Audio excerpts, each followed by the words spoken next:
me tell you about the time I told my Protestant parents I was becoming Catholic. Now, it was a Friday.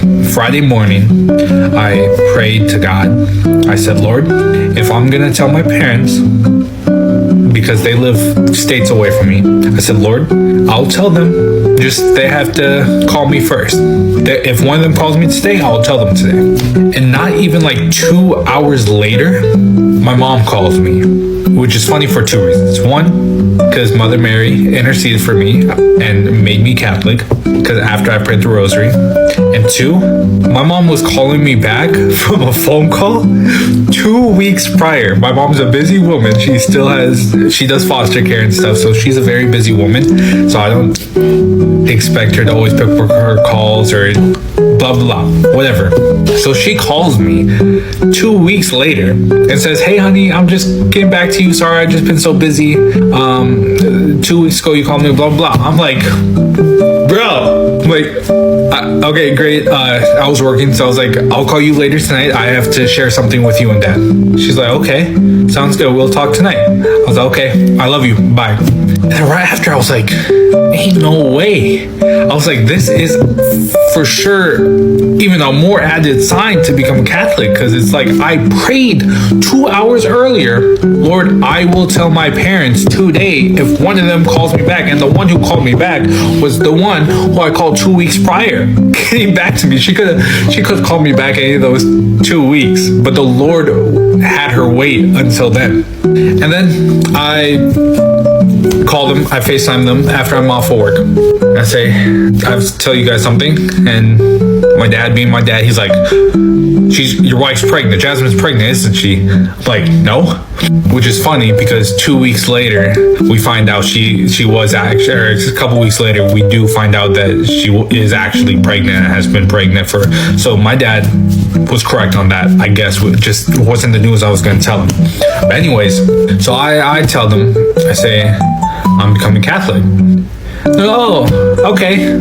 I expected something worse because I had no clue how they really viewed Catholics. I knew that they still saw them as Christians. Funny, that Protestants, whatever. Anyway, he's like, okay, yeah, I mean, as long as you have the core beliefs and as long as you're not turning Muhammad follower or juice box follower, it's okay. I mean, you still got Jesus. So, okay. They were super happy and everything, but the one thing about that story I really love, which really, it's really such a fascination, is that my mom called me 2 weeks later after the missed phone call she had from me. And it was the day I prayed to the Lord saying, I will tell my parents if one of them calls me. But anyways, that's what happened. They're happy for me. Probably still have questions and everything, but they're happy. So, God bless. Aku percaya akan Roh Kudus, Gereja Kristus yang kudus, persekutuan para kudus, pengampunan dosa, kebangkitan badan, kehidupan yang kekal.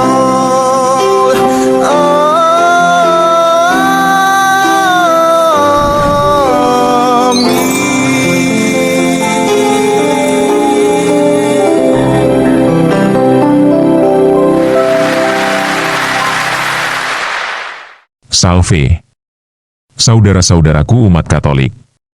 Dalam perjalanan iman kali ini, kita akan menelusuri kisah inspiratif dari 4 individu dewasa yaitu Alexander, Cammile, Candace Owens, dan Victoria Morales, yang mengambil keputusan besar untuk beralih ke Gereja Katolik. Sebelumnya, mereka hidup dengan berbagai prasangka dan pemahaman keliru yang sering terdengar, seperti anggapan bahwa umat Katolik menyembah patung, menduakan Tuhan dengan memuja Bunda Maria, hingga praktik berdoa kepada orang mati yang dianggap menyimpang.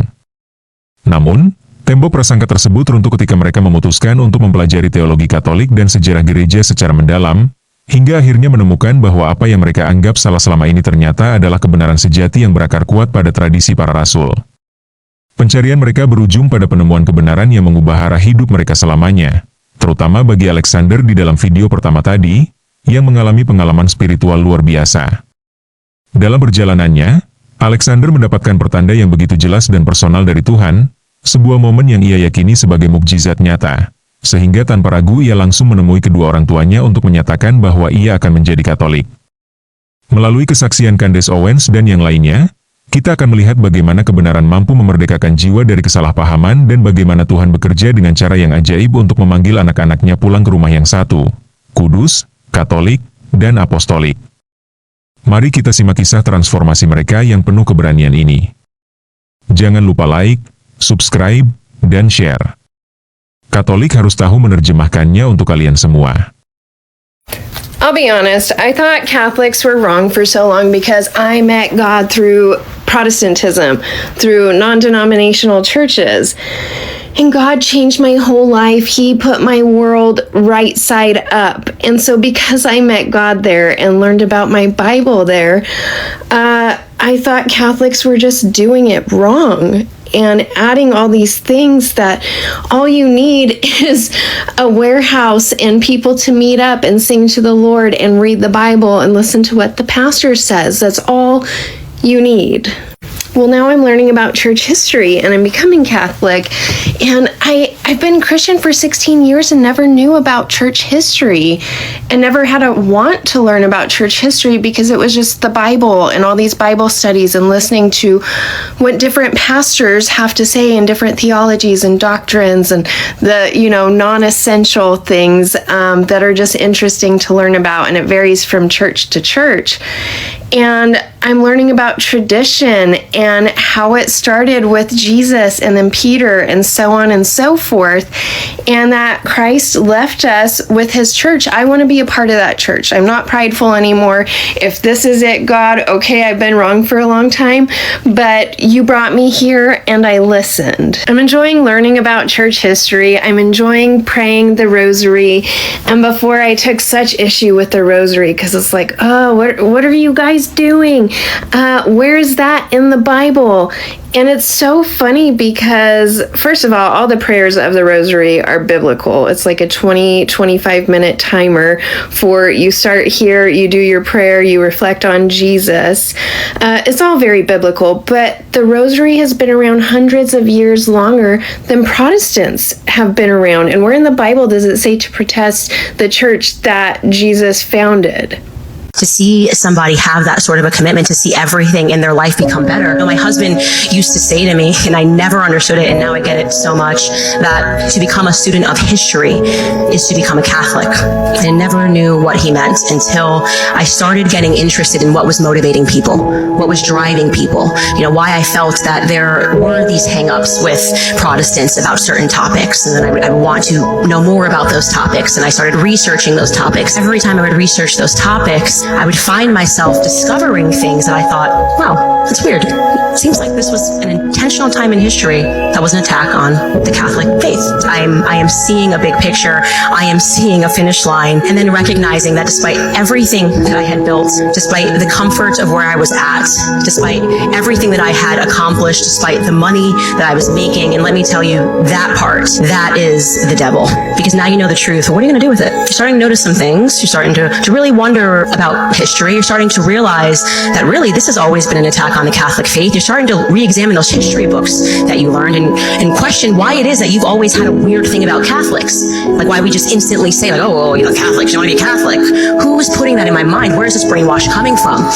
As you look deeper into history and you start examining of really pursuing true history, not the stuff that you learn in public school, not the us versus them, not the left versus right, not the up versus down, not the black versus white, not the tall versus short, not the men versus women, not the every-ism reverse game that we've been playing for years, but, God, goodness versus evil. When I started looking through that lens and studying history, I came up and thought to myself, it has forever been a holy war that is being waged against goodness. By the grace of God, me and my husband have survived everything. And you hear that voice in your head that just says like, you could just say nothing.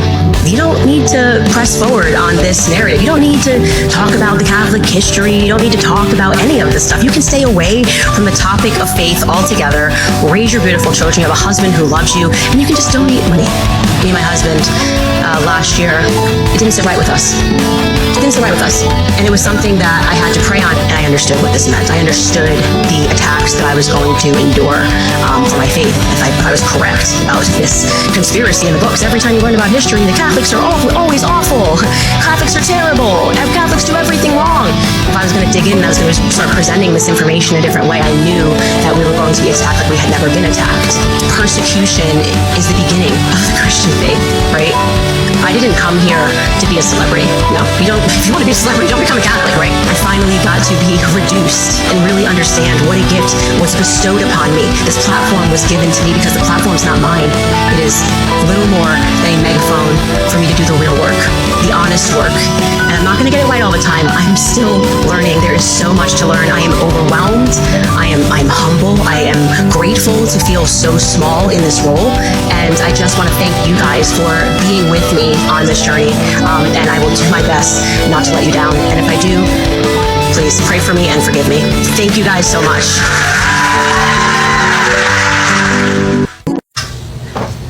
Hi, so I just kind of wanted to go over my conversion story. I am somebody who went to a non-denominational church and I converted into Catholicism, and I just kind of want to share my testimony on me converting to a Catholic church. First, I want to start non-denominational churches is a great starting point to somebody has never been into the faith. I am somebody that didn't grow up into any faith. I didn't have any background, so it was a very good stepping stone.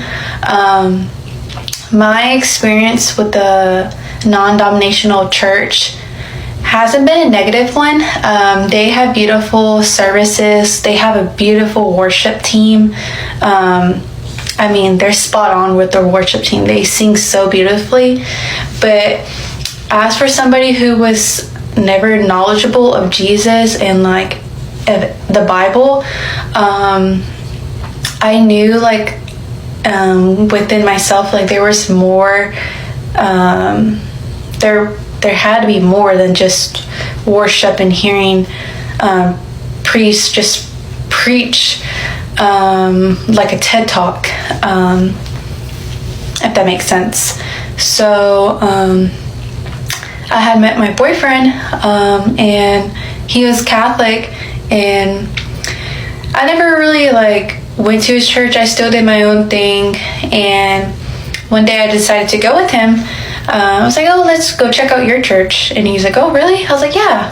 Because I didn't have nothing against any other churches, religion, because I didn't know nothing. I zero. So I went to his church. It was a small little Catholic church in Lake City called St. Mary's. And I can't explain the feeling when I walked into that church and the Mass was beginning. The music, the priest coming in, the altar boys, I was like, this is a whole nother level, but in a good way. Oh, this is holy. These people, they're here to hear the word, and this is just so sacred. I can't even explain the feeling.